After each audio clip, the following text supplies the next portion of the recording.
Magandang araw po sa inyong lahat. Isa sa mga sensitibong usapin sa bawat pamilya ay ang pagmamana ng ari-arian.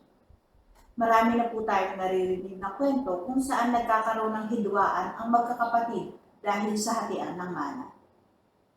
Sa video na ito, tatalakayin natin ang mga hakbang at tips kung paano maiiwasan ng away pamilya pagdating sa usaping ito. Ano ang kahalagahan ng maagang pagpaplano? Una sa lahat, mahalaga ang maagang pagpaplano. Sa pamamagitan nito, maiiwasan natin ang kalituhan at hindi pagkakaintindihan sa hinaharap. Ang pagkakaroon ng malinaw na plano sa pamana ay nagbibigay ng kapayapaan ng isip sa lahat ng miyembro ng pamilya. Kailangan bang gumawa ng last will and testament? Opo, dahil ang paggawa ng last will and testament ay isang mabisang paraan upang matiyak ng iyong mga ari-arian ay mapupunta sa tamang tao ayon sa iyong kagustuhan. Sa dokumentong ito, maaari mong itakda kung paano hahatiin ang iyong mga pag-aari at sino ang magiging tagapagmana nito. Kung gagawin ang last will and testament, kailangang magkonsulta sa legal expert. Mahalaga po ang pagkonsulta sa isang abogado na dalubhasa sa family law upang gabayan ka sa proseso ng pagpapamana.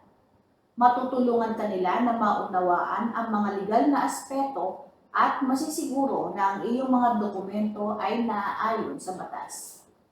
Kailangan din ng malinaw na komunikasyon sa pamilya.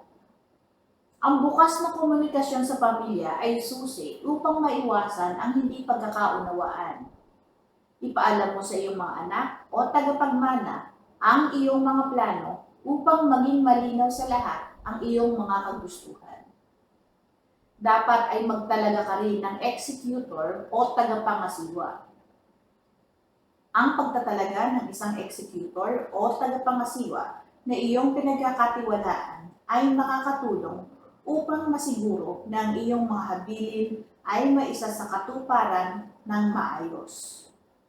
Siguraduhin pipili ka ng isang tao na may kakayahan at integridad. Dapat din na updated ang mga dokumento.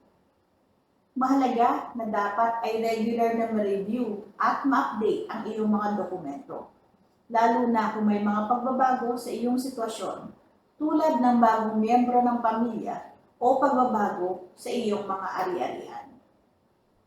Sa pamamagitan ng maagang pagpaplano, malinaw na komunikasyon, at tamang gabay na legal, maiiwasan natin ang mga away pamilya na dulot ng hindi pagkakaintindihan sa pamana. Tandaan, ang layunin ng pagpapamana ay upang mapanatili ang pagmamahalan at pagkakaisa sa pamilya. Maraming salamat po sa inyong panonood. Patuloy na manood, magtanong at matuto ng tungkol sa batas. Magandang araw po. Ako si Attorney Claribel Lucina.